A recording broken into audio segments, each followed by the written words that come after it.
అంశాలపై debate news బెంచ్కి స్వాగతం. ఒకవైపున తెలంగాణలో కొత్త ప్రభుత్వం కొలువు తీరింది, అనేక మార్పులు చేర్పులతో అక్కడ అధికారం హస్తగతమైంది. అదే సందర్భంలో మార్పులు చేయడానికి నిరాకరించినటువంటి కేసీఆర్ ప్రతిపక్షంలోకి వెళ్తే మార్పులు చేసుకొచ్చినటువంటి కాంగ్రెస్ పార్టీ అధికారంలోకి వచ్చింది. అదే ఫార్ములా అందామా, లేదా మధ్యప్రదేశ్, రాజస్థాన్, ఛత్తీస్గఢ్లో భారతీయ జనతా పార్టీ ఫార్ములా అందామా? కొత్త ముఖాలని చూపిస్తూ అసంతృప్తిని, అసమ్మతిని లేదా ప్రజా వ్యతిరేకతని పాత ముఖాల నుండి పక్కకి తప్పించేటువంటి కార్యక్రమాలు చేసుకురావడం అన్నటువంటి వీటన్నిటి ఫలితమే కావచ్చు, లేదా ఏడాది ముందు నుండినే జగన్మోహన్ రెడ్డి చేసుకొచ్చినటువంటి ఆలోచన కావచ్చు. నాయకుల మార్పులు, ప్రజాప్రతినిధుల మార్పులు, నియోజకవర్గాల మార్పు, కొంతమంది తొలగింపు, కొంతమంది కొత్త ముఖాలు, ఎంపీలు ఎమ్మెల్యేలు కాబోతున్నారు, మంత్రులు శాంతం పక్కకి వెళ్ళబోతున్నారు. ఈ స్థాయి రాజకీయం జరగబోతోంది. ఇందుకు కారణమవుతున్నటువంటిది జగన్మోహన్ రెడ్డి తను చేయించుకునే సర్వేలు, పక్కాగా ఆ సర్వేల ఆధారంగానే వెళ్తున్నారు. మొదట ఆళ్ల రామకృష్ణారెడ్డి రాజీనామాతో ప్రారంభమైనటువంటి అసంతృప్తి తనైతే నోరు మెదపలేదు, బయటికి రాలేదు. మరొక వైపున తిప్పల నాగిరెడ్డి, ఎవరైతే గాజువాకలో పవన్ కళ్యాణ్ మీద గెలిచినటువంటి నాగిరెడ్డి తన కుమారుడు అసంతృప్తి వ్యక్తం చేశారు అన్నటువంటి కాన్సెప్ట్ 24 గంటలు తిరక్కముందే వాళ్ళిద్దరూ వైవి సుబ్బారెడ్డి దగ్గరికి వెళ్ళి మేము ఎలాంటి అసంతృప్తితో లేం, పార్టీ తీసుకునే నిర్ణయానికి బైండ్ అవుతున్నాం అని చెప్తున్నారు. ఓవరాల్గా రాబోయేటువంటి రోజులలో ఈ మార్పు చేర్పులు అన్నటువంటిది తెలుగుదేశం పార్టీ కూడా చేస్తుందా, లేదా తెలుగుదేశం 23 మంది సిట్టింగులు ఓకే, ఇంతకు ముందు ఉన్నటువంటి పాత 2014-19 మంది ఎమ్మెల్యే క్యాండిడేట్స్ అందరినీ అలాగే ఉంచుతుందా, మారుస్తుందా? సిట్టింగుల్ని అలాగే ఉంచుతాం అన్నటువంటి పేరుతో 23 మందిని అట్లుంచి మిగతా చోట్ల మార్పు చేర్పులు చేస్తున్నా అప్పుడు అక్కడ అసంతృప్తి రాదు అన్నటువంటిది ఏదైనా ఉంటుందా? ఓవరాల్గా ఈ రాజకీయాలు కొత్త ముఖాలతో జనంలోకి వెళ్ళడం అన్నటువంటిది ఏ మేరకు ప్రయోజనం చేకూరుస్తుంది? ఈ అంశానికి సంబంధించి చర్చలో పాల్గొందుకు ప్రస్తుతం మనతో పాటు ఉన్నారు కె వెంకటరెడ్డి, వైఎస్ఆర్ కాంగ్రెస్ పార్టీ రాష్ట్ర జాయింట్ సెక్రటరీ, పూడి తిరుపతిరావు గారు, భారతీయ జనతా పార్టీ అధికార ప్రతినిధి, ఉప్పలపాటి శ్రీనివాస్ చౌదరి గారు, తెలుగుదేశం పార్టీ అధికార ప్రతినిధి, అలాగే నరసింహరావు, భారతీయ జనతా పార్టీ నరసింహరావు గారు రాజకీయ విశ్లేషకులు కూడా మనతో పాటు లైవ్లో జాయిన్ అవుతున్నారు. ఓవరాల్గా మొట్టమొదట ఉప్పలపాటి శ్రీనివాస్ చౌదరి గారు ఏమనుకుంటున్నారు, ఈ పరిణామాలను ఎలా విశ్లేషిస్తారు, మీ పార్టీ ఏం చేయబోతోంది? సాయి గారు, మొదట మిగతా ప్రేక్షకులకి, అలాగే వెంకటరెడ్డి గారికి, బీజేపీ నేత తిరుపతిరావు గారు, అనలిస్ట్ నరసింహరావు గారికి నా తరఫున తెలుగుదేశం పార్టీ గారు మొదటి నమస్కారం. ఆంధ్ర రాష్ట్రంలో ఉన్నటువంటి ప్రత్యేక కారణాల దృష్ట్యా ఎటువంటి పార్టీలు ఏ ఎత్తుగడులు వేయాలని పైన ఆచితూచి అడుగులు వేస్తున్నాయి. రెండు, అధికార పార్టీకి వ్యతిరేకంగా పవనాలు విపరీతంగా ఉండటం వల్ల అధికార పార్టీ నష్ట నివారణ చర్యలు ఉపయోగించే స్టార్ట్ చేస్తుంది. దానికి కారణాలు అనేక ఉండొచ్చు. ఎందుకంటే నన్ను చూసి గెలిచారు, నా బొమ్మను చూసి గెలిచారు, నేనే అన్నిటికీ వైఎస్ఆర్సీపీ అని చెప్పి జగన్మోహన్ రెడ్డి గారు మరి అభ్యర్థులను ఎందుకు మారుస్తున్నారో నాకు అర్థం కాదు. ఇక్కడ నా క్వశ్చన్ మార్క్ ఏంటంటే, నాయకుడి మీద అసంతృప్తి ఎమ్మెల్యే మీద చూపించడానికి జగన్మోహన్ రెడ్డి గారికి మీద వ్యతిరేకత స్థానిక నాయకుల మీద ఏముంది? స్థానిక నాయకుల మీద ఉందనుకున్నాం. పార్టీ జనరల్ గా రాష్ట్ర పార్టీలు, జాతీయ పార్టీలు అంటే సింబల్ రాష్ట్ర నాయకత్వం పైన ఆధారపడుతుంటాయి. కాబట్టి మరి ఈరోజు మంచి చేస్తే జగన్మోహన్ రెడ్డి గారి ఖాతాలు వేసుకొని ఈరోజు ఓడిపోతున్నారు మీరు అని 65 మందినో 11 మందినో ఇప్పుడు మార్చారు. తర్వాత మధ్యాహ్నం నుంచి స్క్రోలింగ్ కూడా చూశాను, అది ఉపసంహరించుకున్నట్టు చూశాను. ఆ 11 మంది మార్పులు కూడా ఇప్పుడు చేయట్లేదు, వాయిదా వేసుకుంటున్నాం అని చెప్పి వైసీపీ పార్టీ వాళ్ళు ప్రకటించినట్టు నేను స్క్రోలింగ్ చూశాను, సబ్జెక్ట్ కరెక్షన్. అయితే ఇక్కడ ఇంకొక ప్రయోగం జరుగుతా ఉంది సాయిగా. ఏదైతే కన్నా లక్ష్మీనారాయణ గారు, అంటే కొంతమంది ముద్రగడ పద్మనాభం గారు, జేడి లక్ష్మీనారాయణ గారు అలాంటి కొంతమంది కాపు నాయకులతో ఒక పార్టీ పెట్టాలని, కాపు వారికి శిక్షాలని జగన్మోహన్ రెడ్డి గారు ఒప్పుకున్నారు. అలాగే జడా శ్రావణ్ కుమార్ సార్ కన్నా కూడా వెళ్తారా మీ పార్టీ నుండి? అందరిని పిలిచారు, టాకింగ్ జరుగుతుంది. బీసీ సామాజిక వర్గంతో ఒక పార్టీని పుట్టించాలని, జడా శ్రావణ్ కుమార్ లాంటి వాళ్ళు ఎస్టీ ఎస్సీల వాళ్ళ నుంచి ఇంకొక ఎవరో కొంతమంది పేరు మోసిన నాయకులతో వాళ్ళతో ఒక చిన్న పార్టీ పెట్టాలని. ఆయన ఆల్రెడీ ఉంది కదా జేబీ పార్టీ, ఇంకా 2-3 కలపాలి, కలిపి ఒకసారి అదేమంటారు దాన్ని జాయింట్ యాక్షన్ కమిటీ లాగానో లేదంటే జేఐసీ లాగానో ఏర్పాటు చేసుకుంటారు.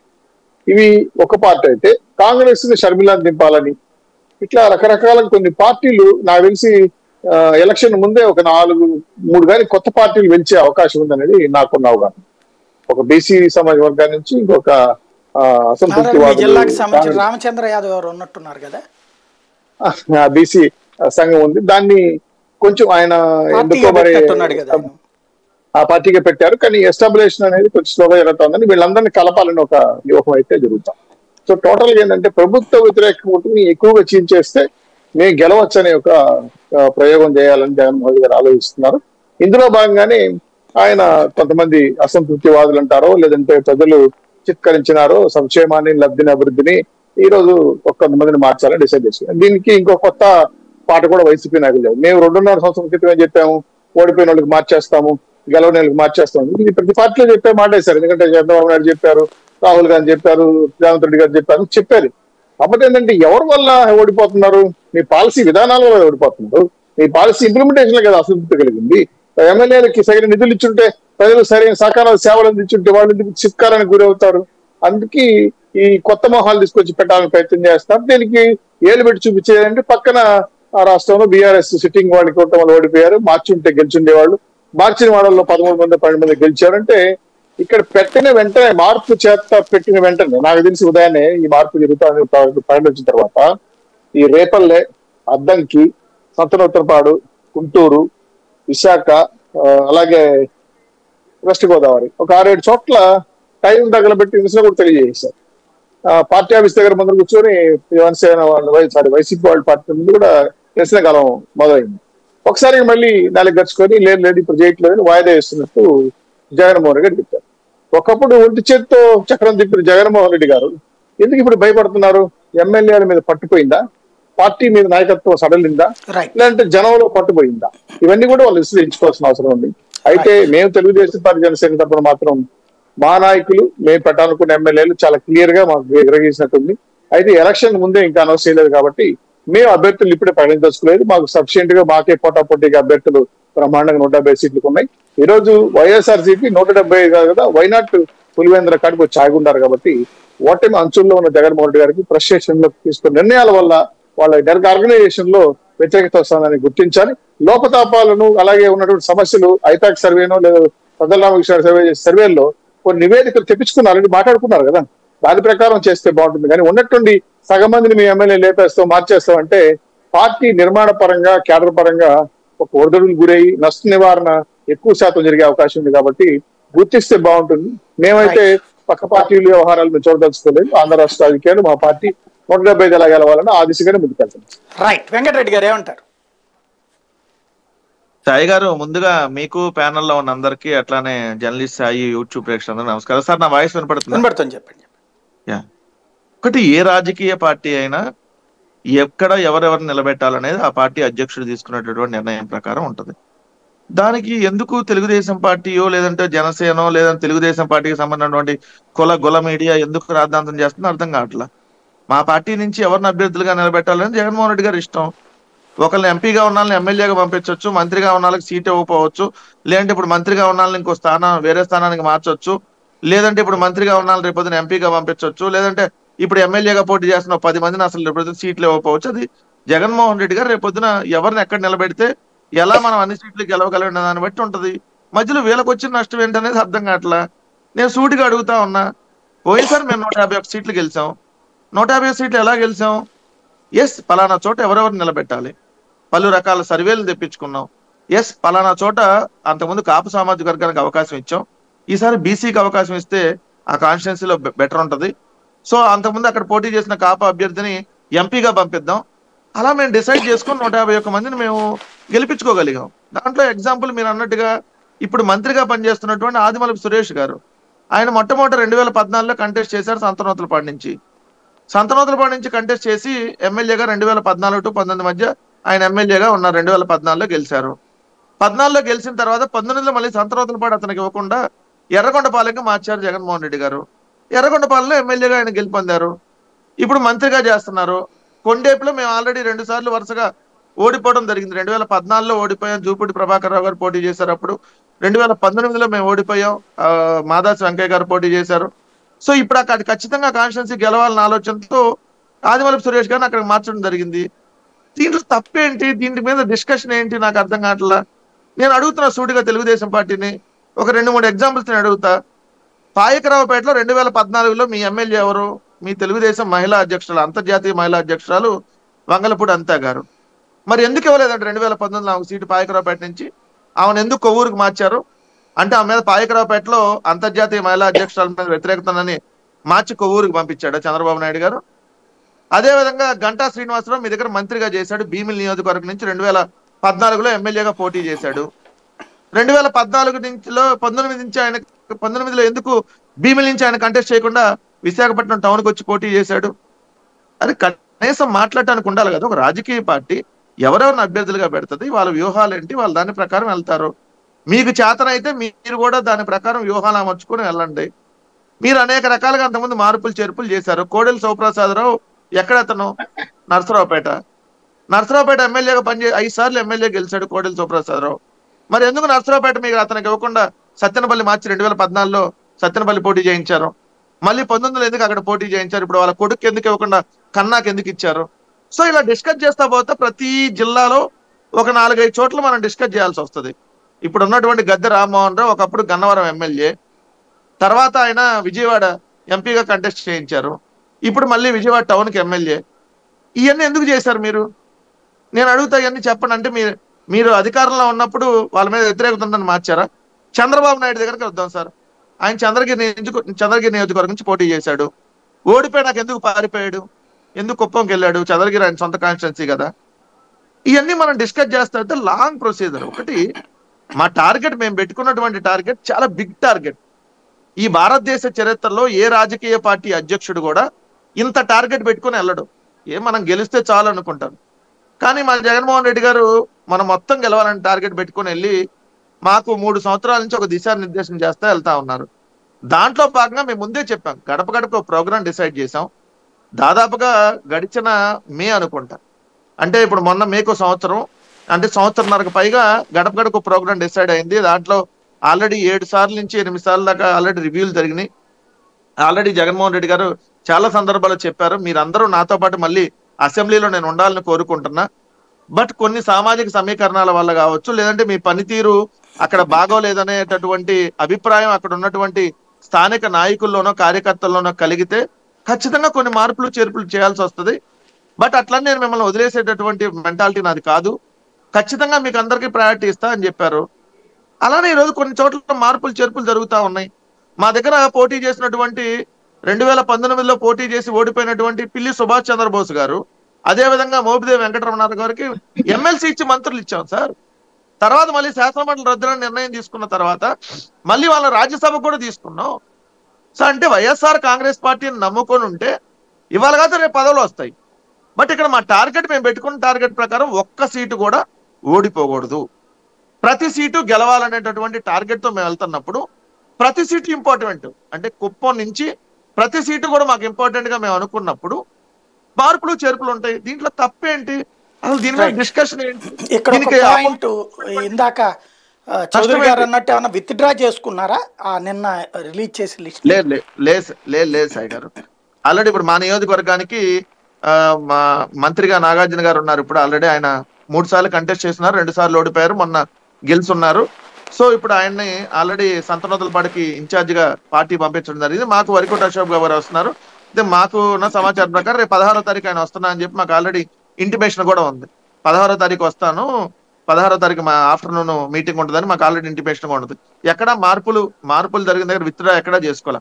వైఎస్ఆర్ కాంగ్రెస్ పార్టీ ఒక అడుగు ముందుకేసేటప్పుడు 100 అడుగులు ఆలోచించి వేసిన తర్వాత మళ్ళీ వెనక్కి తీసుకోవడం అనేది పార్టీ తరఫున ఎప్పుడు ఉండదు. మీరు ఆల్రెడీ ఇప్పుడు ఇన్ఛార్జీలుగా ఉన్నటువంటిది ఆల్రెడీ 2019లోనే గెలిచినటువంటి సందర్భంలోనే ఆల రామకృష్ణారెడ్డి గారు చెప్పారు, నేను 2024లో కంటెస్ట్ చేయను, ఇక్కడ నుంచి ఆల్రెడీ ఇక్కడ బీసీ అభ్యర్థి ఉండేటటువంటి అవకాశం ఉంటుందని చెప్పి. సో అలానే ఆల్రెడీ అనేక చోట్ల ఇప్పుడు మేము ఓడిపోయినటువంటి నియోజకవర్గాల్లో నేను మీకు ఎగ్జాంపుల్ చెప్తాను సార్. టెక్కిలి అంతకుముందు పేరాడి తిలక్ మాకు ఇన్ఛార్జ్, ఆయన ప్లేస్ లో ఇప్పుడు దువ్వాడ శ్రీనివాస్ గారు భార్య దువ్వాడ వాణి గారిని ఇన్ఛార్జ్ గా నియమించాం. విశాఖపట్నం తూర్పులో విజయ నిర్మల గారు ఉండేవాళ్ళు, అక్కడ మార్చాం ఆల్రెడీ. అంతకుముందు అక్కడ వాసుపల్లి గణేష్ గారు అవతల పార్టీ నుంచి గెలుస్తున్నారు, ఆయన అక్కడ ఇన్ఛార్జ్ గా ఉన్నారు. ఇప్పుడు తర్వాత విశాఖపట్నం పశ్చిమంలో ఇప్పుడు అడారి కిరణ్ గారిని పెట్టాం. పెద్దాపురంలో అంతకుముందు తోటవాణి గారు ఇన్ఛార్జ్, ఓడిపోయి ఉన్నారు. దొరబాబు గారిని ఇన్ఛార్జిగా ఇప్పుడు పెట్టి నడుపుతా ఉన్నాం. సో అలా అనేక నియోజకవర్గాలు, మండపేటలో సుభాష్ చంద్రబోస్ గారు మొన్నటిదాకా ఆయన కంటెస్ట్ చేసిన అభ్యర్థి, ఇప్పుడు తోట త్రిమూర్తులు గారు, అలా ఆల్రెడీ ఓడిపోయిన చోట ముందే మేము ఆల్రెడీ ఇన్ఛార్జీలుగా పెట్టాం. ఇప్పుడు కుప్పం ఉంది, చంద్రబాబు గారు ఆల్రెడీ ఆయన చనిపోయి ఉన్నారు. సో వాళ్ళ అబ్బాయిని ఆల్రెడీ ఇప్పుడు ఇన్ఛార్జిగా ఎమ్మెల్సీగా రేపు పొద్దున గెలిస్తే మంత్రిగా కూడా అనౌన్స్ చేయడం జరిగింది. మొట్టమొదట ఓడిపోయినటువంటి నియోజకవర్గాలు మన దేవినేని అవినాష్ అక్కడ విజయవాడకు సంబంధించి. సో అలా ముందు ఓడిపోయినటువంటి నియోజకవర్గాల్లో ముందు ఆల్రెడీ అభ్యర్థుల్ని ఎవరిని ఖరారు చేయాలని ఆల్రెడీ పార్టీ డిసైడ్ చేసింది.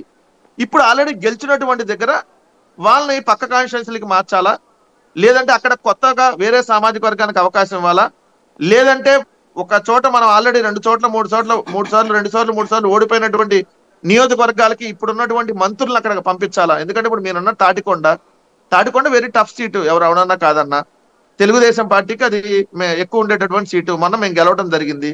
సో ఇప్పుడు ఉండవల్లి శ్రీదేవి గారు అక్కడ పార్టీ నుంచి ఆల్రెడీ తెలుగుదేశం పార్టీకి ఆమె వెళ్ళిపోవటం, పార్టీ నుంచి ఆమెను పంపించడం జరిగింది. సో సుచరిత గారు ఆల్రెడీ హోంమంత్రిగా చేస్తున్నారు, అదే జిల్లాకు సంబంధించినటువంటి వ్యక్తి.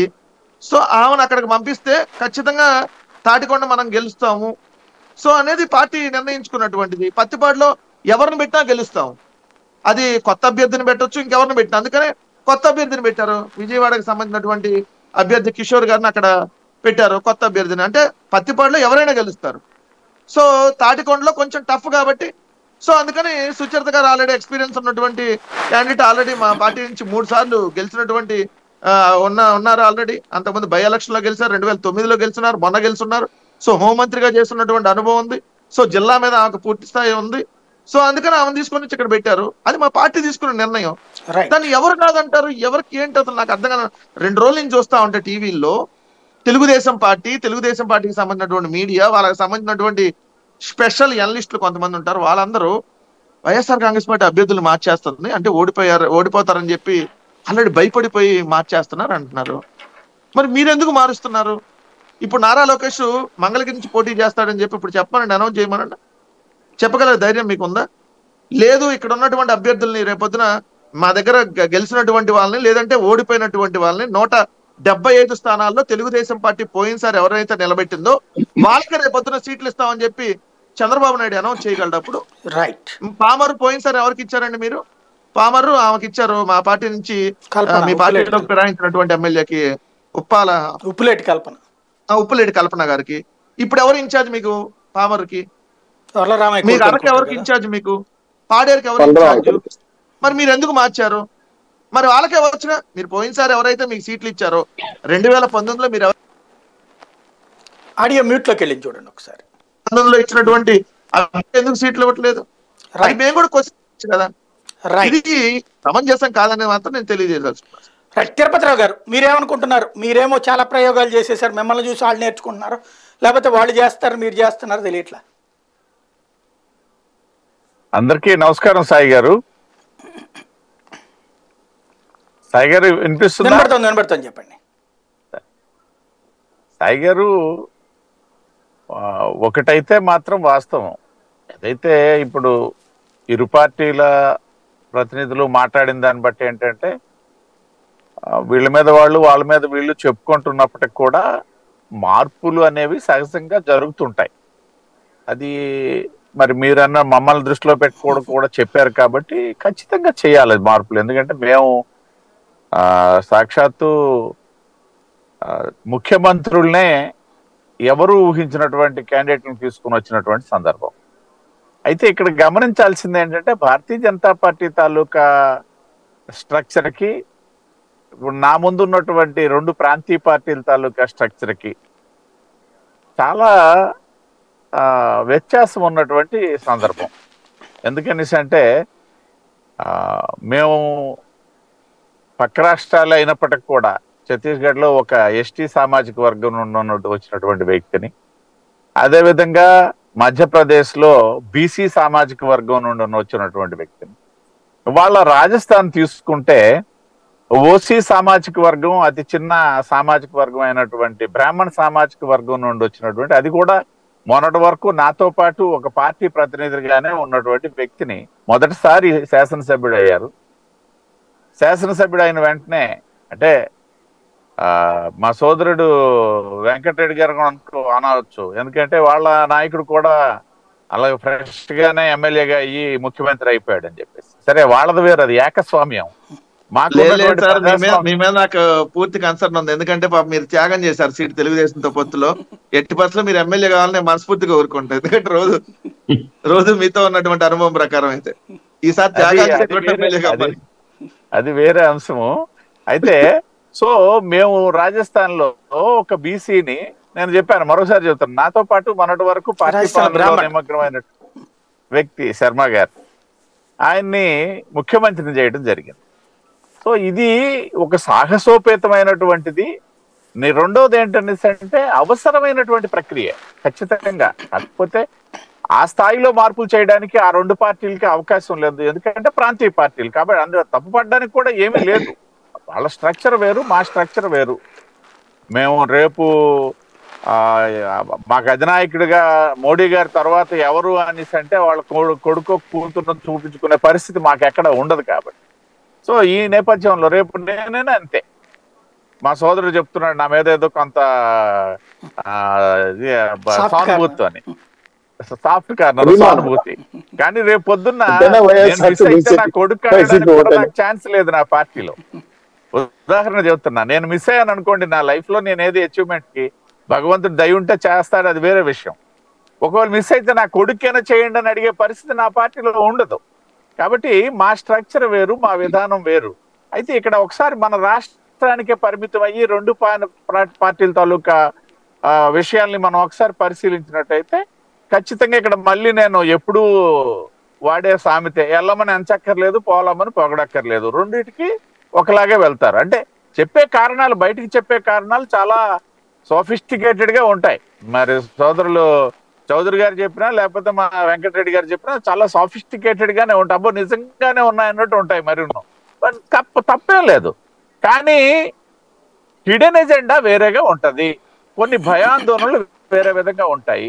దానికి నేను ఇప్పుడు ఈ సమకాలీన పరిస్థితులకు వచ్చేసరికి ఒకసారి తెలంగాణ ఎన్నికలకి వెళ్దాము సాయి గారు. తెలంగాణ ఎన్నికల సందర్భంలో మీ సమక్షంలో కూడా నేను చెప్పా, ఆ తాలూకా ఫలితాల తాలూకా ప్రభావం ఆంధ్రప్రదేశ్ మీద ఉండదు.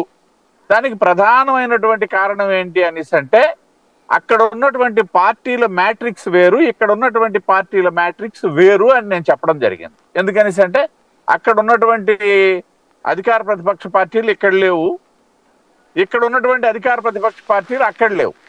నేను శాసనసభని దృష్టిలో పెట్టుకొని చెప్తున్నా. కామన్ గా ఉన్నది ఏదైనా ఉందంటే భారతీయ జనతా పార్టీ, జనసేన ఉన్నాయి అక్కడ ఇక్కడ. మళ్ళీ తీసుకుంటే అక్కడ మేము మిత్రపక్షాలు, ఇక్కడ ఏ పక్షమో తెలియనటువంటి పరిస్థితుల్లో మేము కూడా ఉన్నాం జనసేనతో. సో ఈ మ్యాట్రిక్స్ నేపథ్యంలో ఆ ఫలితాలు ఇక్కడ ప్రతిఫలించవు అని చెప్పేసి నేను కాన్ఫిడెంట్ గా చెప్పడం జరిగింది. కానీ ఆ ఎన్నికల ప్రభావం మాత్రం ఆంధ్రప్రదేశ్ రాజకీయాల మీద పడింది, ప్రత్యేకించి అధికార పార్టీ మీద పడింది అనడంలో నిస్సందేహంగా మనం చెప్పొచ్చు. ఏదైతే దానికి ప్రధానమైనటువంటి కారణం ఏంటంటే అక్కడ టిఆర్ఎస్ వాటమి తర్వాత ఆ నాయకులే వాళ్ళలో ఉన్నటువంటి గ్యాప్స్, అంటే ఆ కుటుంబ సభ్యులైనటువంటి హరీష్ లేకపోయినటువంటి కేటీఆర్ వీళ్ళ మధ్య ఉన్నటువంటి గ్యాప్స్ అయితేనేమి, లేకపోతే ఆ నాయకుతో ఓటమి తర్వాత రకరకాల ఒపీనియన్స్ బయటకు వస్తున్నటువంటి సందర్భాలు ఏ పార్టీకైనా సహజమేలేండి. సో ఆ విధంగా వచ్చినటువంటిది ఏంటనేసి అంటే తెలంగాణలో టిఆర్ఎస్ పార్టీ అందరికంటే ముందుగా 119 సీట్లు అనౌన్స్ చేసింది. తర్వాత ఏదో 5-6 సీట్లు మళ్ళీ మార్చుకున్నారు, అది వేరే విషయం. కానీ అలా కాకుండా దాదాపు 35-40 మందిని ఏదైతే శాసనసభకు పోటీ చేసినటువంటి వ్యక్తుల్లో క్యాండిడేట్స్ కనుక మార్చుంటే టిఆర్ఎస్ అధికారంలోకి వచ్చేది అన్నది ఒక భావన అక్కడైతే నెలకొంది. భావనని చెప్పడానికి కూడా ఏమీ లేదు. అందరూ విశ్లేషకుల తాలూకా ఆలోచన కూడా ఆ పాయింట్ చుట్టే తిరిగింది, ఇతర పార్టీల తాలూకా ఆలోచనలు కూడా ఆ పాయింట్ చుట్టూ తిరిగింది. ఎందుకనేసి అంటే అక్కడ ఫలితాల తాలూకా సరళ ఆ విధంగా ఉంది. కేవలం 4 సీట్ల మెజార్టీతోనే కాంగ్రెస్ ప్రభుత్వానికి వచ్చింది. సో ఎప్పుడైతే ఆ ప్రభావం పడిందో ఇక్కడ అధికార పార్టీ గతం నుండి వాళ్ళు కొంతమందిని మేము మారుస్తామంటున్నారు, 35 అన్నారు, 65 అన్నారు. సరే, అది ప్రతి పార్టీ తాలూకు దాన్ని నేనేమి తప్పు పట్టడానికి కూడా చూడను. జస్ట్ ఒక విశ్లేషణకు వస్తే మాత్రం ఎప్పుడైతే తెలంగాణ ఫలితాలు అక్కడ టిఆర్ఎస్ కి బూమరాంగ్ అయ్యాయో, వ్యతిరేక ఫలితాలు వచ్చాయో, వెంటనే ఇక్కడ అధికార పార్టీ మేల్కొంది. అది సహజమే. దాన్ని ఎందుకు మేల్కొన్నారని అనడానికి నాకు హక్కు లేదు, మీకు మా సోదరులు ఎవరికి కూడా హక్కు లేదు. మేల్కొని ఆ మార్పులేవో మనం ఇమీడియట్ గా చేయకపోతే, ఎందుకంటే సమీపంలోనే ఎలక్షన్లు ఉన్నాయి కాబట్టి చేయాల్సినటువంటి ఆవశ్యకత ఉందని గుర్తించి ఇవాళ మార్పులు చేస్తున్నారు. అయితే ఇక్కడ గమనించాల్సినటువంటి విషయం, మా వెంకటరెడ్డి గారు సహేతుకంగా కొన్ని కారణాలు చెప్పినప్పటికి కూడా ఇప్పుడు ఎవరినైతే మంత్రులుగా ఉన్నటువంటి 3-4 వేరే నియోజకవర్గాలకు పంపిస్తున్నటువంటి తీరును ఒకసారి మనం అనాలిసిస్ చేస్తే, ఆ మంత్రులు వెళ్ళే నియోజకవర్గాలు ఆ పార్టీకి డెఫినెట్ గా ఓడిపోయే కాన్స్టిట్యున్సీసే కాబట్టి వాళ్ళు కాంపన్సేట్ చేయాలా. ఎందుకంటే మంత్రులుగా మీరు ఇంతవరకు పనిచేశారు కాబట్టి అక్కడ ఓడిపోయినా పర్వాలేదు, మీరు అక్కడికి వెళ్ళాలి అన్నటువంటి చెప్పిన పరిస్థితి, ఆ తీరు అక్కడ ప్రతిబింబిస్తుంది. తప్పేం లేదు.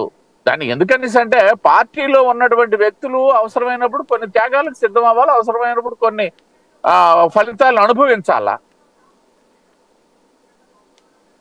ఆడియో మ్యూట్ లోకి వెళ్ళి చూడండి ఒకసారి. సార్ ఇప్పుడు ఓకేనండి, చెప్పండి. సో కాబట్టి ఈ విధంగా అధికార పార్టీ తెలంగాణ ఎన్నికల నేపథ్యంలో అక్కడ పడినటువంటి ప్రభావం అంటే యాంటీ ఎస్టాబ్లిష్మెంట్, ఒక మాటలో చెప్పాలనేసి అంటే అధికార పార్టీ మీద ఉన్నటువంటి వ్యతిరేకత నుండి బయటపడడానికి ఆ పార్టీ ఉన్నటువంటి కొన్ని చర్యలు, ఆ చర్యల నేపథ్యంలో ఇవాళ ఉన్నటువంటి ఆలోచన. ఇకపోతే మా గురించి అడిగితే మేమైతే మాత్రం ఇవాళ కూడా మీరు గమనించే ఉంటారు, నేను జర్నీలో ఉన్నాను. అనుకోకుండా నేను ఈ టైంకి ఇంటికి చేరిపోతాను అనుకోవడం జరిగింది. పని ఆలస్యమైనందువలన జర్నీలో ఉన్న టెక్కలిపట్నంలో ఉండి ఇప్పుడు మాట్లాడాల్సి వస్తుంది. కాబట్టి మేము నిరంతరము ప్రజల్లో ఉంటాము, రాజకీయ పార్టీ తాలూకా నిరంతర ప్రక్రియలో పార్టీ పని చేసుకుంటూ ముందుకు వెళ్తుంటాము. ఎన్నికల ముందు ఏ అవకాశం ఉంటే ఆ అవకాశాన్ని అందిపుచ్చుకోవడానికి మేము సంసిద్ధమై ఉంటాం. కాబట్టి రేపు ఏదైనా అవకాశం ఏ విధంగా ఉంటుంది, రాష్ట్రంలో ఈ పార్టీల మ్యాట్రిక్స్ ఏ విధంగా మారుతుంది ఏంటి, మా అధిష్టానం, నేను మళ్ళీ మరొకసారి చెప్తున్నా, మేము ఇక్కడ ఆంధ్రప్రదేశ్ స్థాయిలో నిర్ణయాలు తీసుకునే పార్టీ భారతీయ జనతా పార్టీ కాదు. కేంద్ర నాయకత్వం ఒక దశని సూచిస్తుంది. ఆ సూచన మేరకు మా తాలూకా విధి విధానాలు మళ్ళీ మేము పునరాలోచించుకొని దానికి తగినటువంటి ప్రణాళికతో రాబోయే ఎన్నికలకు వెళ్ళడం అయితే జరుగుతుంది. సాయి గారు. రైట్. నరసింహరావు గారు, ఈ మొత్తం విన్నాక మీకు ఏమనిపిస్తోంది? ఎవరు రైట్ చేస్తున్నారు, ఎవరు రాంగ్ చేస్తున్నారు, ఎవరు ఇంటర్ప్రిట్ చేస్తున్నారు? నమస్తే అండి. ప్యానల్లో ఉన్నటువంటి వివిధ రాజకీయ పార్టీలకు సంబంధించినటువంటి ప్రతినిధులందరికీ కూడా నా నమస్సులు.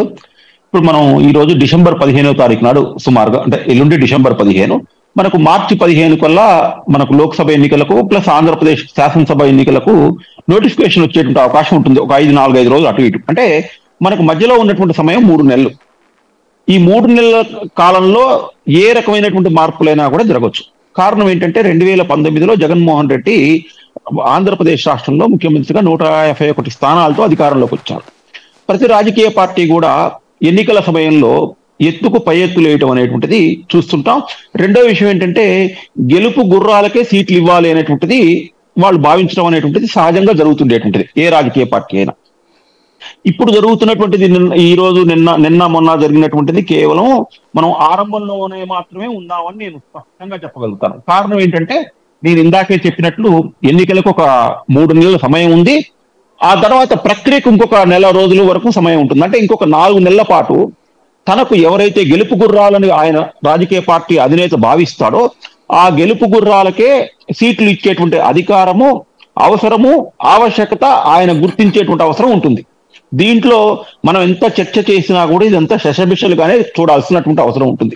కారణం ఏంటంటే మనం ఒకసారి వెనక్కి చూసినట్లయితే 1988 ఎన్నికలకు ముందు 89 ఎన్నికలకు వెళ్ళటానికి సమయంలో నందమూరి తారక రామారావు గారు ముఖ్యమంత్రిగా ఉన్నప్పుడు 31 మంది ఒక్కసారే మంత్రులందరినీ కూడా బర్తరఫ్ చేశారు. కారణం ఏంటంటే వీళ్ళందరితో పాటు మనం ఎన్నికలకు వెళ్ళినట్లయితే వీళ్ళతో మనం గెలవలేము అనేటువంటి. అయితే ఈ నిర్ణయాలు అనేటువంటిది ఎట్లా ఉంటాయి? ఆ నిర్ణయం మనం తీసుకునేటప్పుడు తర్వాత వచ్చేటువంటి ఎన్నికల ఫలితాల్లో పాజిటివ్ ఫలితం వస్తేనేమో మనం ఒక రకంగా విశ్లేషిస్తాం, నెగిటివ్ ఫలితాలు వస్తేనేమో ఇంకో రకంగా విశ్లేషిస్తాం. ఈ రకంగా ఇప్పుడు ఆంధ్రప్రదేశ్ లో జరుగుతున్నటువంటి చూసినట్లయితే మార్పు అనేటువంటిది చాలా సహజంగా జరుగుతున్నటువంటిదిగానే మనం భావించాలి. కారణం ఏంటంటే నిన్ననే ఇందాక వెంకటరెడ్డి గారు ప్రస్తావించినట్లుగా ఛత్తీస్గఢ్, మధ్యప్రదేశ్, రాజస్థాన్ లో 10 మంది ఎంపీలని బీజేపీ రాజీనామా ఎమ్మెల్యేలుగా పంపించింది. ఎందుకు భావించింది అంటే వాళ్ళు అక్కడ గెలుపు గుర్రాలను భావించింది. వాళ్ళు గెలిచారు కాబట్టి మనం దాన్ని సక్సెస్ స్టోరీగా చెప్పుకుంటున్నాం. అట్లాగే తెలంగాణకు వచ్చే వరకులా 3 ఎంపీలని మంత్రులుగా మన ఎమ్మెల్యేలుగా పంపించింది. ఇక్కడ వాళ్ళు గెలవలేదు కాబట్టి దీన్ని మనం ఫెయిల్యూర్ స్టోరీగా చూస్తాం. అంటే ఆ ఫలితం వచ్చిన తర్వాత మాత్రమే ఇది సక్సెస్ అయిందా ఫెయిల్ అయిందా అనేటువంటి చూస్తుంటాం. కేవలం అభ్యర్థులు మార్చడం, నియోజకవర్గ ఇన్ఛార్జీలు మాత్రమే కాకుండా ముఖ్యమంత్రులను మార్చినటువంటి ఎన్నికల కోసం ముఖ్యమంత్రులను మార్చినటువంటి చరిత్ర కూడా మన దగ్గర ఉంది. మన పక్క రాష్ట్రం ఆంధ్రప్రదేశ్ కి తెలంగాణకు పక్కన ఉన్నటువంటి రాష్ట్రంలో భారతీయ జనతా పార్టీ యడ్యూరప్పని తొలగించి ఆయన స్థానంలో బొమ్మాయిని పెట్టింది. అంతకుముందు గుజరాత్ లో మేడం తీసేసి మన విజయ్ రూపానీని పెట్టింది. అట్లాగే మన ఉమ్మడి రాష్ట్రంలో కాంగ్రెస్ పార్టీ మనం సహజంగా మనం చెప్తుంటాం 1వ కృష్ణుడు, 2వ కృష్ణుడు, 3వ కృష్ణుడు అని ఎన్నికలకు ముందు 89లో మార్చింది, 85లో అంతకుముందు 79 సమయంలో కూడా మార్చింది. అంటే ఈ మార్పు అనేది ఉంటుంది. వాళ్ళు ఎవరైతే గెలుపు గుర్రాలనుకుంటారో వాళ్ళతో మార్చడం అనేటువంటిది సహజంగా జరిగేటువంటి నిరంతర ప్రక్రియ. ఇది కేవలం ఇది ఆరంభం మాత్రమే. నేను ఆరంభం ఎందుకు చెప్తున్నానంటే అండి, మొన్న మనం తెలంగాణలో ఎన్నికలు జరిగాయి. ఎన్నికలు జరిగినప్పుడు బీఫామ్ ఇచ్చాక కూడా, సాయి గారు మళ్ళీ ఒకసారి చెప్తున్నా, బీఫామ్ ఇచ్చాక కూడా అభ్యర్థుల దగ్గర నుంచి 2-3 అభ్యర్థుల దగ్గర నుంచి బీఫామ్ తీసుకుని ఇంకొక అభ్యర్థికి బీఫామ్ ఇచ్చుకునేటువంటి చరిత్ర మనకున్నది. కాబట్టి ఎవరైతే జగన్మోహన్ రెడ్డి తను 2వసారి అధికారంలోకి రావాలటానికి కావాల్సినటువంటి ఆ యొక్క నిచ్చెనలు ఏవైతే ఉన్నాయనుకుంటావో, స్ట్రాంగ్ ఉన్నాయనుకుంటావో, ఆ వాళ్లకు సీట్లు ఇచ్చేటువంటి అధికారం అవసరం ఆయనకు 100%. ఆయన ఒక్కడికే కాదు, ఏ పార్టీకైనా అదే ఉంటుంది. రేపు రాబోయే రోజుల్లో మనం ఇంకా అనేక రకాలైనటువంటి చర్చలు చేస్తాం, విశ్లేషణలు చేస్తాం. ఇలాంటి మార్పులు చేర్పులు అనేటువంటి సహజంగా జరుగుతుంటుంది రాజకీయాల్లో. రైట్. అంటే ఇక్కడ ఈ మార్పుల వలన ప్రయోజనము నష్టము పక్కన పెడితే అసంతృప్తులు చల్లారతయ్యా ఉధృతమవుతాయి అంటారు. ఈ అసంతృప్తులు అనేటువంటి దగ్గరకు వచ్చే వరకు ఏమైతుందంటే అండి, మళ్ళీ ఇక్కడ ప్రజాస్వామ్యంలో అసలు ప్రజలు ఎట్లా తీర్పిస్తారనేటువంటి దాన్ని బట్టి ఆధారపడి ఉంటుంది. ముఖ్యంగా మనం ప్రాంతీయ పార్టీలు అధికారంలో ఉన్నప్పుడు ఎట్లుంటుందంటే మంత్రులు లేకపోతే ఎమ్మెల్యేలు వాళ్ళ చరిష్మా, వాళ్ళు చేసినటువంటి పనులన్నీ ఒక ఎత్తుగా కనపడతాయి.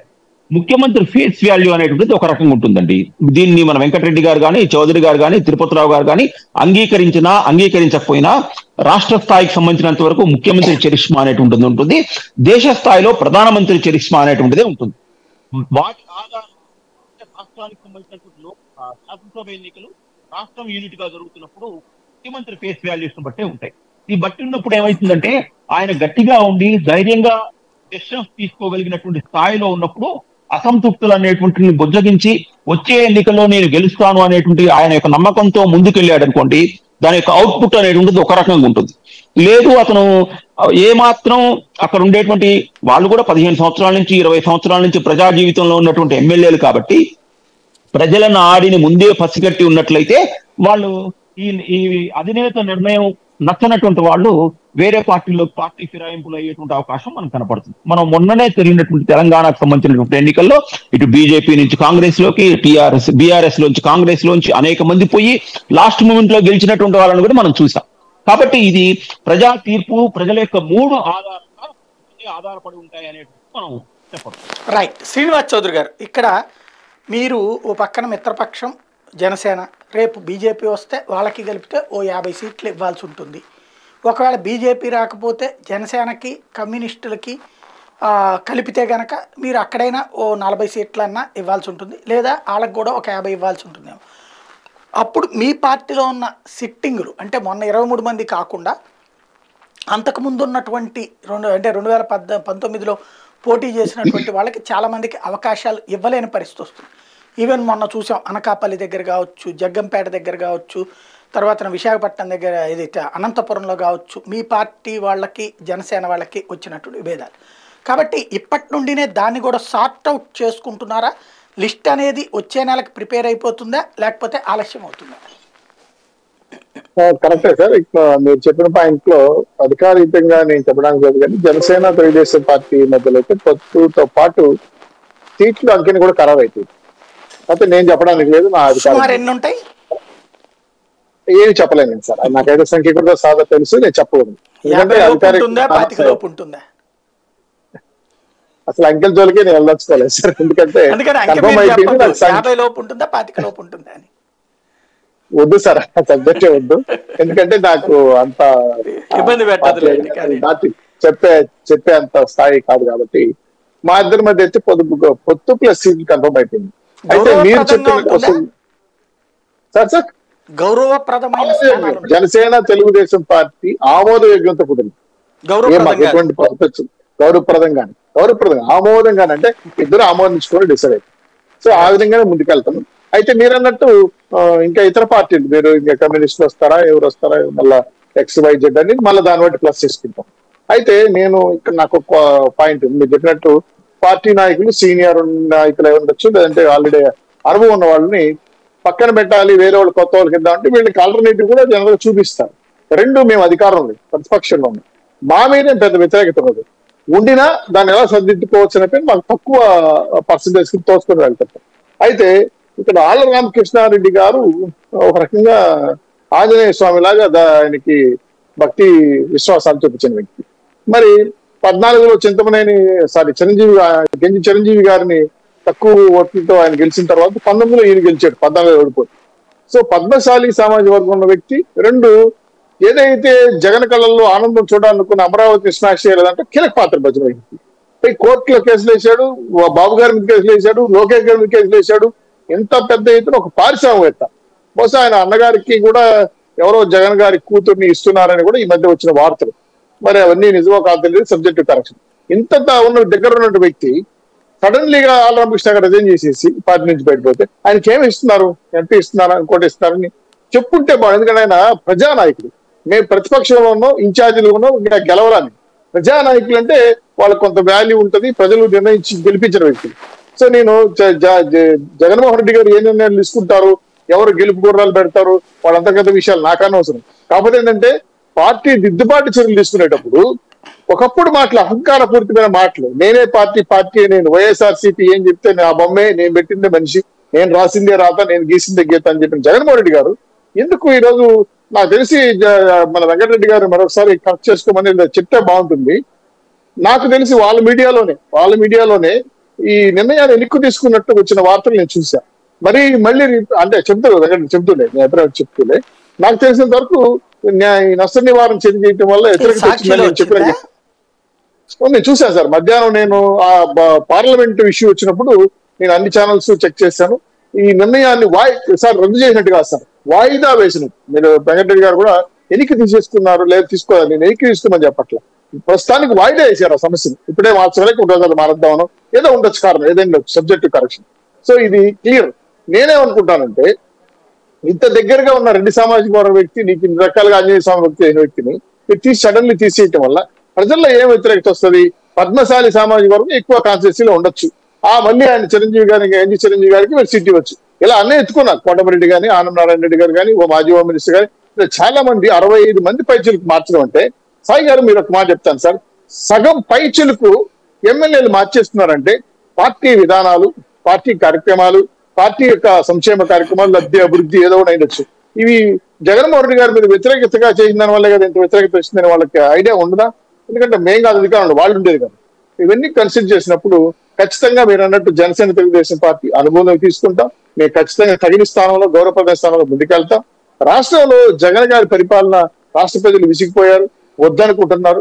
వాళ్ళు పార్టీ నాయకులు జగన్మోహన్ రెడ్డి గారు ఏ ఎత్తుగడలు వేసినా 24లో గెలిచే పరిస్థితి లేదు కాబట్టి ఏదో రకంగా గుడ్డికల్లా మెల్లమెల్ల ఏదో చేస్తున్నాం అని చెప్పి మీరు చెప్పండి. ఏ ఎమ్మెల్యేలు అయినా ఇప్పుడు జగన్మోహన్ రెడ్డి గారు మాట వింటున్నారా? 2, వెంకటరెడ్డి గారిని పక్కన పెడదాం. మిగతా నాయకులు ఎవరైనా జగన్మోహన్ రెడ్డి గారిని కలిసే పరిస్థితి ఉందా? పెద్ద రామకృష్ణ దగ్గర అయిపోతారు. అది ఎమ్మెల్యేలు కానీ, ఎంపీలు కానీ, ఐఏఎస్లు కానీ, ఐపీఎస్లు కానీ, పార్టీ విధేయులు కానీ ఎవరైనా కావచ్చు. ఎవరు ఫస్ట్ దర్శనం ఎవరికంటే సజ్జల రామకృష్ణ గారి దగ్గర మాట్లాడాల. ఇంకా ఆయన వెళ్ళి నేరుగా ఇంటర్వ్యూ తీసుకుంటారో లేదు, ఇంకా వెంకటరెడ్డి గారికి ఏమో తెలుసో నాకు తెలియదు కాబట్టి ఆయన చెప్పాలి. ఇన్ని సందేహాలు ఉన్నప్పుడు పార్టీకి మళ్ళీ పూర్వభయం వస్తుందంటే రాష్ట్రంలో ఉన్న వైసీపీ నాయకులు నమ్మట్లేదు. వాళ్ళు అసలు ఎమ్మెల్యేలు, ఇంకో విషయం, ఎమ్మెల్యేలు కాకుండా వాలంటీర్లు, వ్యవసాయార్థులు పేర్లు పెట్టున్నారు. మాకు విలువ లేదు, మాకు అవసరం లేదు, మేము ఆల్రెడీ జనసేన బస్సులో కొన్ని ఖర్చులు వేసుకున్నాం, తెలుగుదేశం పార్టీ బస్సులో కొన్ని ఖర్చులు వేసుకున్నామని బహిరంగంగానే చెప్తున్నారు, బహిరంగంగానే విమర్శిస్తున్నారు. అసంతృప్తి జ్వాలలు రేపు రెబల్ అభ్యర్థులుగా మారితే ఎవరు సార్ వ్యతిరేక ఓటు చీలుస్తారు? ఎవరు సార్ ఏ పార్టీకి నష్టం వస్తుంది సార్? షర్మిల వచ్చిన బీసీ కార్యక్రమాలు ఒకటి వచ్చినా ఆలోచించి దీన్ని బట్టి చూస్తుంటే మళ్ళీ జగన్మోహన్ రెడ్డి గారు తన తనకు తాను మళ్ళీ డిఫెన్స్ లోకి వెళ్తున్నాడనే ఒక సందేహం నాకు ఉంది. మిగతా విషయాలు వెంకటరెడ్డి గారు చెప్తారు. రైట్, వెంకటరెడ్డి గారు. మీరు ఎలాగంటే ఫీల్ అయినా కూడా నాకు నష్టం లేదు. మీరు అలానే కొంచెం ఊహల్లో ఉంటేనే మేము కూడా కొంచెం బాగుంటాం. రెండు ఇప్పుడు నేను క్లియర్ గా చెప్పా. ఇప్పుడు మీరు ఎందుకు సీట్లు మారుస్తున్నారు? మీ దగ్గర సోమిరెడ్డి చంద్రమోహన్ రెడ్డికి ఇప్పుడు సర్వేపల్లి ఇస్తున్నారా, ఎక్కడికన్నా మారుస్తున్నారా? ఆయన వేరే కాన్స్టిట్యున్సీ అడుగుతున్నాడు అని అంటున్నారు. నేను మీ దగ్గర ఉన్నటువంటి క్యాండిడేట్ల సంగతి ఇప్పుడు అడిగా, దానికి మీరు సమాధానం చెప్పలా. పోయినసారి ఎందుకు మార్చారంటే సమాధానం చెప్పలా. That is strategy sir. ఇప్పుడు దుబ్బాక కాన్స్టిట్యున్సీ తెలంగాణలో మన దుబ్బాక రఘునందన్ ఎమ్మెల్యే గెలిచారు బై ఎలక్షన్ లో. ఇప్పుడు మొన్న టిఆర్ఎస్ ఎంపీగా ఉన్నటువంటి కొత్త ప్రభాకర్ రెడ్డిని అటు పోటీ చేసి 50,000 మెజార్టీతో గెలిచాడు అతను. మొన్న రఘునందనరావు గెలిచింది 1000 ఓట్లు అనుకుంటా, ఐ థింక్ అంతేనా, 1000-2000 ఓట్ల లోపు గెలిచాడు సబ్జెక్ట్ ద కరెక్షన్. మరి ఎందుకు ఓడిపోయాడు అమ్మట్లేదు? 2 years కూడా కాలేదు కదా బై ఎలక్షన్ జరిగి. సో ఒక్కొక్క స్ట్రాటజీ. ఇప్పుడు అక్కడ జనగాం ఉంది, యాదగిరి రెడ్డి తన టిఆర్ఎస్ ఎమ్మెల్యేగా ఉన్నాడు, అతను మార్చారు సిట్టింగ్. ఎమ్మెల్సీగా ఉన్నటువంటి ఎవరైతే ఆయన పల్లా రాజేశ్వర రెడ్డి ఆయన తీసుకొని వచ్చి చేశారు, అతను గెలిచాడు ఇంత దాంట్లో కూడా. ఏంటంటే ఇక్కడ సహజంగా ఒక ఎమ్మెల్యే గానో లేదంటే ఒక సర్పంచ్ గానో ఒక ఎంపీపీ గానో ఒక జడ్పీటీసీ గానో ఒక 5 ఏళ్ళు పనిచేసినప్పుడు ఎంతో కొంత సహజంగా అక్కడ ఉన్నటువంటి స్థానిక నాయకత్వాల్లో కొంత వ్యతిరేకత ఉంటుంది, అది జనరల్ గా ఉండేది. సో వాళ్ళు ఎక్స్పెక్ట్ చేసినంత ఉన్నప్పుడు లేదంటే నాయకత్వాల్లో అక్కడక్కడ డిస్టర్బెన్స్లు అన్ని చోట్ల అట్లా కొన్ని చోట్ల ఉంటది. ఉన్నప్పుడు ఏంటంటే అతను బలమైనటువంటి అభ్యర్థి ఎక్కడైనా గెలుస్తాడు, ఇక్కడ కొంత ఇబ్బందికరమైన వాతావరణం ఉంది, నాయకత్వాల్లో సమస్య ఉంది అన్నప్పుడు ఏంటంటే కొంత మార్పులు చేర్పులు ఉంటాయి. ఏ పార్టీ అయినా స్ట్రాటజీ ప్రకారం. ఎందుకు భీమిలి పోటీ చేయాల? భీమిలి మన పోటీ చేస్తే గంటా శ్రీనివాసరావు ఓడిపోతాడనే కదా భీమిలి కంటెస్ట్ చేయకుండా మళ్ళీ ఇప్పుడు భీమిలి అడుగుతున్నాడు అతను. మొన్న భీమిలి ఎమ్మెల్యేగా చేసిన గంటా శ్రీనివాసరావు 2019 ఎందుకు భీమిలి అడగకుండా ఇప్పుడు మళ్ళీ భీమిలి అడుగుతున్నాడు? నేను జనరల్ గా అడుగుతా, సమాధానం చెప్పండి. అసలు దీని మీద మా పార్టీలో మా సీట్ల గురించి మీరందరూ వర్రీ అవుతున్నారు ఏంటి? సరే మేము నష్టపోతామా లాభపడతామా లేదంటే వాట్ మీకెందుకు? మేము ఒకవేళ నష్టపోవడం మీకే లాభం కదా. ఇంతకు మీరు అసలు ఎన్ని సీట్లో పోటీ చేస్తున్నారు మీకు క్లారిటీ ఉందా? 175 నియోజకవర్గాల్లో మీకు ఇన్ఛార్జీలు ఉన్నారా? మొన్న వేస్తున్నారు ఇన్ఛార్జీలుగా. మొన్న సిగ్గుపోయిద్ది ఎవరన్నా చెప్తే. 44 ఏళ్ల నుంచి రాజకీయాల్లో ఉన్న చంద్రబాబు నాయుడు నిన్నగా మొన్న వేసాడు కొంతమంది ఇన్ఛార్జీలని. ఇంతకు మీకు జనసేనకు మీరు ఎన్ని ఇస్తున్నారు? లేదంటే జనసేన కమ్యూనిస్టులు కలిసి వస్తే ఎన్ని ఇస్తారు? లేదు జనసేన బీజేపీ కలిసి వస్తే ఎన్ని ఇస్తారు? మీకు క్లారిటీ ఉందా?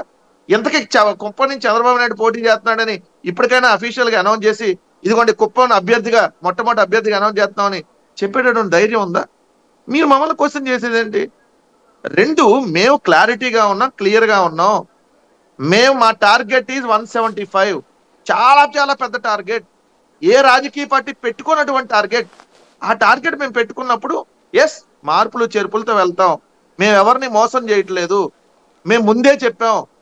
మేము ఈరోజు మోపిదేవి వెంకటరమణారావు గారు కావచ్చు, అక్కడ మోపిదేవి వెంకటరమణారావు గారు ఓడిపోయినా ఎమ్మెల్సీ ఇచ్చాం, మంత్రి ఇచ్చాం, రాజ్యసభ ఇచ్చాం.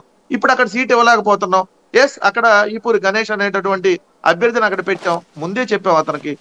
ఆల్రెడీ మంగళగిరి అనేది బీసీ సామాజిక వర్గానికి కాంగ్రెస్ పార్టీ నుంచి వారసత్వంగా వస్తున్నటువంటి సీటు. కానీ ఆ రోజు ఆల రామకృష్ణారెడ్డి గారు స్థానిక అభ్యర్థిగా అక్కడ మేము ఆయన పెట్టడం జరిగింది. ఆయన 14 ఓట్లతో గెలుస్తున్నారు. బట్ 2019లోనే మారుద్దాం అనుకున్నాం బీసీకి. బట్ నారా లోకేష్ పోటీ చేస్తున్నాడు కాబట్టి స్థానికంగా ఉన్నటువంటి ఎమ్మెల్యేనే మళ్ళీ బరిలోకి దింపుదాం అనుకున్నాం. దింపాం, గెలిచారు. సో ఎట్టి పరిస్థితులు అక్కడ బీసీకి అవకాశం ఇవ్వాలనుకున్నాం. ఎమ్మెల్సీగా ఇచ్చాం పద్మశాలి సామాజిక వర్గానికి. బట్ ఎమ్మెల్యేగా కూడా ఇవ్వాలి అక్కడ అనుకున్నాం. మార్చాం. That is strategy. మా స్ట్రాటజీలు మేము వెళ్తాము, దాని ప్రకారం మేము గెలిచేటటువంటి టార్గెట్ గా మేము వెళ్తున్నాం. సార్ మీకు వచ్చినటువంటి ఇబ్బంది ఏంటనేది అర్థం కావట్లేదు. మేము నష్టపోతామని అంటున్నారు కదా, వెల్ అండ్ గుడ్. ఆ భ్రమంలో మీరు ఉండండి, మేము కాదంటలేదు. ఎందుకంటే ఆ హోప్ తో ఉంటేనే మీరు కూడా బతకగలరు, గెటాన్ అవ్వగలరు. ఇప్పటికీ నేను సూటిగా అడుగుతున్నా, నారా లోకేష్ నియోజకవర్గం ఏంటి? పవన్ కళ్యాణ్ నియోజకవర్గం ఏంటి? పవన్ కళ్యాణ్కి ఒక ఊరు ఉందా? ఒక నియోజకవర్గం ఉందా? మా అభ్యర్థులకు ఒక నియోజకవర్గం ఉంది, సెట్ చేసి ఒక నియోజకవర్గానికి అభ్యర్థులుగా ముందే అనౌన్స్ చేస్తున్నాం. ఎన్నికలకు 6 నెలలు ఉండగానే మీరు పలానా నియోజకవర్గ ఇన్ఛార్జ్ రేపొద్దున మీరే ఇక్కడ పోటీ చేయబోతున్నారని చెప్పి అనౌన్స్ చేస్తా ఉన్నాం. కొంతమందికి అయితే రేపొద్దున గెలిస్తే మంత్రులు కూడా ఇస్తామని చెబుతున్నాం. మీరు చెప్పండి, నారా లోకేష్ గెలిస్తే మంత్రి ఇస్తామని చెప్తారా? పవన్ కళ్యాణ్ పలానా నియోజకవర్గం ఎమ్మెల్యేగా పోటీ చేయబోతున్నాడని అనౌన్స్ చేసేటటువంటి సత్తా మీకుందా? మీరేందన్న మా గురించి మాట్లాడతాం, మాకు నవ్వు వస్తా ఉంటది మీరు మాట్లాడుతూ ఉంటే. తెలుగుదేశం జనసేనకి ఒక క్లారిటీ ఉందా? ఇద్దరు కొట్టుకుంటున్నారు జగ్గంపేటలో. నాకు అది సీట్ అలా మీకు కనపడుతుంది. అంటున్నాడు ఎవరు, ఆయన మా పార్టీ నుంచి వెళ్ళిపోయాడు కదా మాజీ మంత్రి జ్యోతుల్ నెహ్రూ గారు. నేనే పోటీ చేస్తా, మీరెవరు అనౌన్స్ చేయడానికి, జనసేనకి సీట్ ఇస్తే నేనే పోటీ చేస్తా అంటున్నాడు. మా దగ్గర అట్లా కాదు కదా. ఆల రామకృష్ణారెడ్డి గారు నేను వ్యక్తిగత కారణాలతో తప్పుకుంటున్నాను అన్నాడు. మాకు అన్నటువంటి అక్కడ ఎవరైతే సంతనూతలపాడు ఎమ్మెల్యేగా ఉన్నటువంటి సుధాకర్ బాబు గారు కూడా ఆయనకి ఇంకో చోట అవకాశం ఇస్తే పోటీ చేస్తారు, లేదా రేపొద్దున ఎమ్మెల్సీగా అవకాశం రావచ్చు. లేదంటే మా పార్టీ నుంచి ఇప్పుడు ఎవరైతే అక్కడ అవకాశం ఇవ్వలేదో వాళ్ళు ఉంటే ఉంటారు, లేదు పార్టీని నమ్ముకుంటే లైఫ్ ఉంటుందంటే ఉంటారు. లేదు తెలుగుదేశం పార్టీ ఆఫర్ చేసింది అనుకోండి, లైక్ ఉండవల్లి శ్రీదేవి మా పార్టీలో సీట్ లేదంటే మీ దగ్గర మీరు పామరు సీట్ ఇస్తామని చెప్తున్నారని ఆ ప్రచారం చేసుకుంటుంది. నెల్లూరు రూరల్ కోటమిరెడ్డి శ్రీధర్ రెడ్డి మా దగ్గర సీట్ లేదంటే మీరు సీట్ ఇస్తానంటున్నారు. వెంకటగిరి ఆయన ఆనము మా దగ్గర సీట్ లేదంటే మీరు ఇస్తానంటున్నారు. అంటే మీ క్యాండిడేట్ లేక మా దగ్గర నుంచి మేము లేవురా బాబు మీకు సీట్లు అంటే వాళ్ళకి మీరు ఇస్తానంటున్నారంటే మీ పరిస్థితి ఎంత అధ్వానంగా ఉందో ఒకసారి చెక్ చేసుకోమంటున్నా. మా దగ్గర సీట్ లేనటువంటి వాళ్ళకి మీరు సీట్లు ఇస్తానంటున్నారు. అంటే తెలుగుదేశం పార్టీ ఎంత అధ్వానంగా ఎంత దయనీయంగా ఉందో, 44 ఏళ్ల రాజకీయ చరిత్రలో వాళ్ళకి క్యాండిడేట్లు లేక పక్క పార్టీలో వస్తే వాళ్ళకే సీట్లు ఇస్తా అనేటువంటి దిక్కుమాల స్థితిలో 2019లో ఎలా ఉందో 23 మంది మా దగ్గర వెళ్ళిపోయిన వాళ్ళకి మీరు సీట్లు ఇస్తే 22 మంది ఎట్లా పోయేవాడు ఉంటే తెలుగుదేశం పార్టీకి 175 సీట్లకి పక్కాగా మాకు నాయకులు ఉన్నారు. మీకు లేరు కాబట్టి మీ దగ్గర నుంచి భయపడి వచ్చేస్తున్నారు కాబట్టి మమ్మల్ని ఆశ్రయిస్తున్నారు. అంతేగాని తెలుగుదేశం పార్టీ 175 సీట్లు గెలిచేదని క్యాండిడేట్లు ఉన్నారు. జగన్మోహన్ రెడ్డి గారికి ఇప్పుడు మీరు మార్చే ధైర్యం ఉంటే జగన్మోహన్ రెడ్డి గారి సీట్ మార్చండి, కడప పులివెందుల సీట్ మార్చండి, దమ్ము ధైర్యం ఉంటే జగన్మోహన్ మార్చండి. ఎందుకు జగన్మోహన్ రెడ్డి గారు పని లాభం లేదు, ఆయన ముఖ్యమంత్రి ఫెయిల్ అయిపోయినాడు. రాష్ట్రపతి ఇప్పుడు మీరు ఇంకో క్వశ్చన్ అడిగారు. మంగళగిరికే పోటీ చేశారు లోకేష్ గారు, మంగళగిరికే పోటీ చేస్తారు, కొప్పలోనే బాబు గారు పోటీ చేస్తారు. మీకోసం నేను సమాధానం చెప్తాను, మిగతా విషయాలు పార్టీ నాయకులు చూసుకుంటారు. అంతేగాని మీకు సిగ్గు లేదా, మీకు ఇంకోటి లేదా ఇంకోటి నేను మాట్లాడను. ఎందుకంటే అది సంబంధించిన భాష రాసుకోవడానికి రోల్ చేసుకోవడానికి మనకు వస్తుంది. కానీ మనం రాజకీయ భాష మాట్లాడేటప్పుడు వ్యక్తిగత దోషం చేయడం అనేది మంచి పద్ధతి కాదు. మంచి పాయింట్. ఇక్కడ భారతీయ జనతా పార్టీ తరఫున మీరు చెప్పాలి తిరుపతిరావు గారు, వాస్తవంగా గతంలో స్పేస్ ఉండేది కాదు ఆంధ్రప్రదేశ్ రాజకీయాల్లో. ఇప్పుడు ఒక అద్భుతమైన స్పేస్ వచ్చింది. ఇటు రేపొద్దున తెలుగుదేశం జనసేన పొత్తు వల్ల చాలామందికి టికెట్లు రావు. అదే సందర్భంలో వైఎస్ఆర్ కాంగ్రెస్ పార్టీలో చాలామంది టికెట్లు తీసేస్తున్నారు. వాళ్ళకు ఒక ఆల్టర్నేటివ్ కనబడట్లేదు. మొన్న తెలంగాణలో మీరు అట్లాంటి ఆల్టర్నేటివ్గా ఎమర్జీ అయ్యే చివరి నిమిషంలో కొన్ని తప్పులు చేసి దెబ్బతిన్నారు. ఇప్పుడు ఇంకా 4 నెలల టైం ఉంది. చివరిలో చూద్దాంలే అనుకుంటారా, లేదా ఆ ఆల్టర్నేటివ్ ఒడిసి పట్టుకుంటారా, లేదా ఆల్టర్నేటివ్గా మనం వద్దులేండి శుభ్రంగా తెలుగుదేశం జట్టులో కలిస్తే గనక గెలుపు అవకాశాలు ఉంటాయని ఏమైనా ముందుకు వెళ్తారా? సాయి గారు, మీరు 3-4 ఆల్టర్నేటివ్స్ సూచించారు. చివరి ఆల్టర్నేటివ్ ఏదైతే తెలుగుదేశంతో కలిసి వెళ్తే మేమేదో కొంతమంది ప్రతినిధులు అవుతాం అనే దానికైతే మేము ఎప్పుడూ సిద్ధంగా లేదు, ఇప్పుడు సిద్ధంగా ఉంటాం. ఎలాగనేసి అంటే నేను చాలా సందర్భాల్లో చెప్పాం, సరే పొత్తు అన్నాక ఇరు పార్టీల తాలూకా అవసరాల మేరకే వెళ్తాం. కానీ ఏ సందర్భంలో తీసుకున్న 99లో తీసుకొని మళ్ళీ 2004లో విడిపోయేటప్పుడు ఎక్కువగా లాస్ అయిపోయింది. అంటే 2 పార్టీలు లాస్ అయినా సరే కేడర్ను కూడా లాస్ అయిపోవాల్సినటువంటి పరిస్థితి వచ్చింది. అదే సందర్భంలో 2014లో కలిసి 18లో విడిపోయారు వాళ్ళు. విడిపోయిన తర్వాత మళ్ళీ మా పరిస్థితి కూడా అదే పరిస్థితి వచ్చింది. సరే వాళ్ళు కూడా నష్టపోయారు, 22-23 సీట్లకి వాళ్ళు కూడా పడిపోయారు, అది వేరే అంశం. కానీ మాకు చాలా సందర్భాల్లో ఏంటంటే 100 కంటే తక్కువ ఓట్లు వచ్చాయని చెప్పేసి ఎగతాళి చేసే పరిస్థితి రావడానికి కారణం ఏంటి? మేము కలిసి వెళ్ళటమే. ఎందుకంటే 14లో మా ఓటు బ్యాంక్ అందరికీ తెలిసిందే, 98లో తెలిసిందే, 99లో మాకు ఉన్నటువంటి సీట్లు తెలిసినవే, ఓట్లు తెలిసిందే. కాబట్టి మీరు అన్నటువంటి చివరి ఆల్టర్నేటివ్ అంటే ఏదో ఒక పార్టీతో కలిసి వెళ్దాం అన్నటువంటి భావన అయితే భారతీయ జనతా పార్టీ ఏ కార్యకర్తనికి లేదు గత అనుభవాల దృష్ట్యా. అయితే మేము మా తాలూకా చూసే అంటే ఢిల్లీ నుండి మా అధినాయకత్వం చూస్తుంది. అంటే దేశంలో ఇక్కడ నుండి చూసేటప్పుడు, అమరావతి నుండి చూసేటప్పుడు ఒక్క ఆంధ్రప్రదేశ్ రాజకీయాలు మాత్రం మనకు కనిపిస్తాయి. కానీ మా అధినాయకత్వానికి ఢిల్లీలో ఉన్నటువంటి పరిస్థితి దగ్గర నుండి దేశం నలుమూలల్లో ఉన్నటువంటి రాజకీయ పరిస్థితి, ఆ నేపథ్యము దేశానికి అవసరము. ప్రత్యేకించి భారతీయ జనతా పార్టీ మాకు అవసరం ఇక్కడ తిరుపతి రావుకో లేకపోయినట్టయితే గారికో లేకపోయినట్టయితే నరేంద్ర మోడీ గారికో అవసరం అనేది ఆలోచన ఉండదు. దేశ అవసరాల దృష్ట్యా, దేశ భవిష్యత్తు, దేశ అభివృద్ధి, వీటి అవసరాల దృష్ట్యా చూసే నేపథ్యంలో కొన్ని మార్పులు చేర్పులు జరుగుతున్నాయి. అదే పరిస్థితిలో మేము పొత్తుల్లోకి వెళ్తున్నాం. ఇకపోతే మీరు మొదట సూచించినటువంటి ఆల్టర్నేటివ్స్, మేమైతే మీరు చెప్పినటువంటి తెలంగాణలో మేము దగ్గరకు వెళ్ళి మళ్ళీ దూరం జరిగినటువంటి ఈ అనుభవాల నేపథ్యంలో ఇప్పటికి కూడా భారతీయ జనతా పార్టీ ప్రతి కార్యకర్త కూడా విడిగానే ఈ రాష్ట్రంలో పోటీ చేయాలి. పోటీ చేసిన సందర్భంలో సహజం ఆ పార్టీలో ఉన్నటువంటి అసంతృప్తులు, ఈ పార్టీలో ఉన్నటువంటి అసంతృప్తులు అంటే ఒక 2009లో మా దగ్గరకు రాకపోయి ఉండొచ్చు, ఎందుకంటే ఆ రోజు మేము ప్రతిపక్షంలో ఉన్నాం, కొంత బలహీన పరిస్థితి. కానీ ఇవాళ 2024 మోడీ హవా ఏదైతే మోడీ గారి ప్రపంచంలోనే పరిగెడుతున్నటువంటి 76% యాక్సెప్టెన్సీ వచ్చి ఇవాళ దేశంలో కూడా రాజస్థాన్ లాంటి రాష్ట్రాన్ని కైవసం చేసుకోవడం పెద్ద విచిత్రమేమీ కాదు. మధ్యప్రదేశ్, ఛత్తీస్గఢ్ ని కైవసం చేసుకున్నటువంటి పరిస్థితి అది మోడీ తాలూకా కీర్తి ప్రతిష్టలకి ఒక పెద్ద మైలురాయి. ఈ నేపథ్యంలో భారతీయ జనతా పార్టీ ప్రతి కార్యకర్త కూడా ఎన్ని ఓట్లు వచ్చినా సరే మాకు సంబంధం లేదు, ప్రజలు ఆమోదించారు, మాకు ఇన్ని ఓట్లు ఇచ్చారు అన్నటువంటి ఫీలింగ్ ఉంటుంది. మాకు సీట్లతో సంబంధం లేదు, ఎన్ని గెలిచామా లేదనేది కూడా మాకు కాదు. మేము ఇక్కడ ఈ రాష్ట్ర రాజకీయాల్లో కూడా దేశంలోనే ప్రపంచంలోనే పెద్ద పార్టీగా ఉన్నాము. ఈ రాష్ట్రంలో కూడా ఒక సరైనటువంటి స్టేక్ మాకు కావాలి, ఒక షేర్ కావాలి, ఓట్ షేర్ కావాలి, నిలదొక్కుకోవాలన్నటువంటి ఆలోచనతో ఉన్నటువంటి ప్రతి భారతీయ జనతా పార్టీ కార్యకర్త పొత్తుని విభేదిస్తాడు. అది ఒక తిరుపతి రావు అని కాదు, లేకపోతే ఏ స్థాయిలో ఉన్నటువంటి వ్యక్తి అయినా సరే. కాబట్టి ఖచ్చితంగా మేము విడిగానే వెళ్ళాలని కోరుకుంటాం ఇప్పటికి కూడా. కానీ అధిష్టానం నిర్ణయం అక్కడ నేను ఇందాక చెప్పినట్టుగా north to south, east to west ఆలోచన చేసి తీసుకునే నిర్ణయాన్ని మేము బద్దులై ఉండాల్సినటువంటి పరిస్థితి ఉంటుంది. రైట్. నరసింహరావు గారు, ఈ ఆల్టర్నేటివ్ ఇప్పుడు స్పేస్ ఉందంటారా లేదంటారా ఈ మార్పులు చేర్పుల మధ్యన ఆంధ్రాలో? ఇప్పుడు మనం బీజేపీ స్పేస్ గురించి మాట్లాడుకుంటున్నాం, కానీ కొంచెం ఒకసారి వెనక్కి తిరిగి చూసినట్లయితే మొన్న కర్ణాటకలో కాంగ్రెస్ గెలిచిన తర్వాత దాని ప్రభావం తెలంగాణలో పడింది.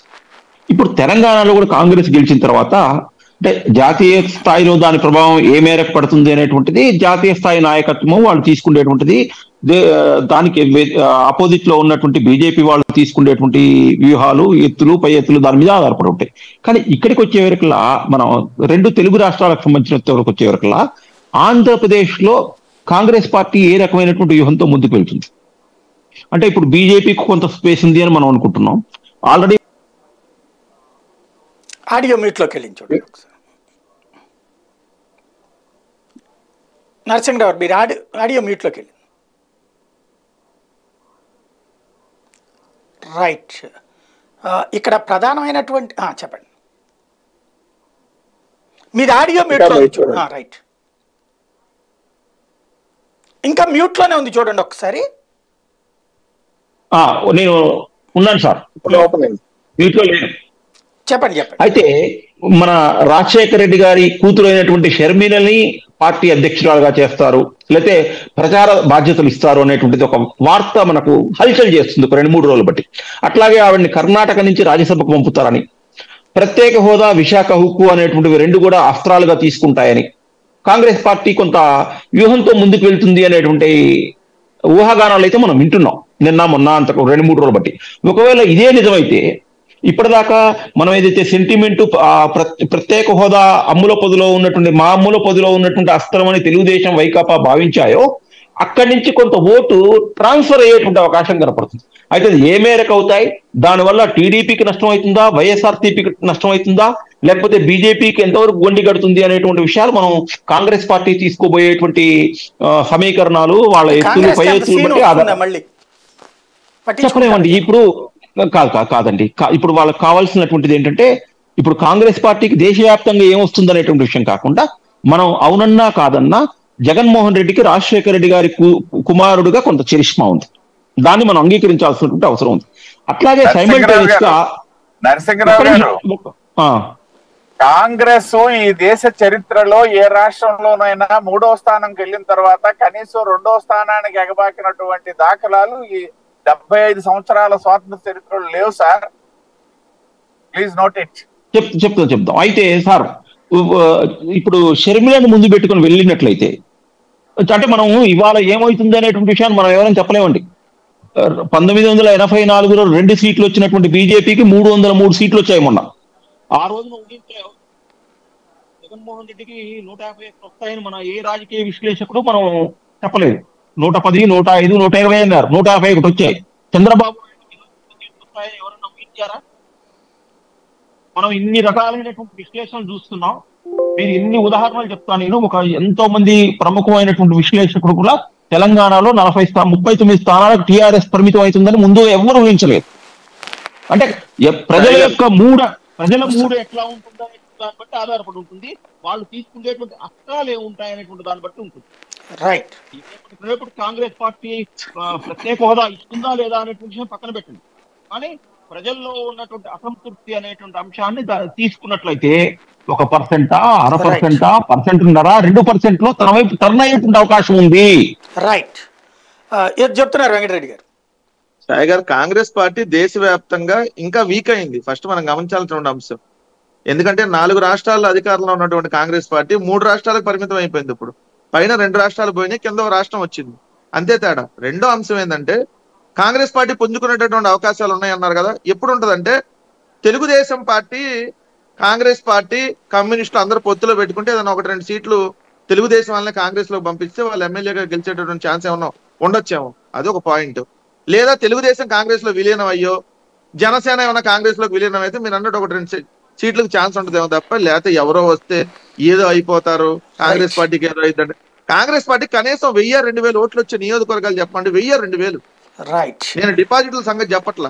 పలానా అభ్యర్థి 175లో పట్టుమని 10 మంది నియోజకవర్గ అభ్యర్థులు మీరు కానీ నేను కానీ ఎవరు చెప్పలేని పరిస్థితి. ఎందుకంటే మీరు సుదీర్ఘంగా జర్నలిజంలో ఉన్నారు, నేనంటే కొత్త.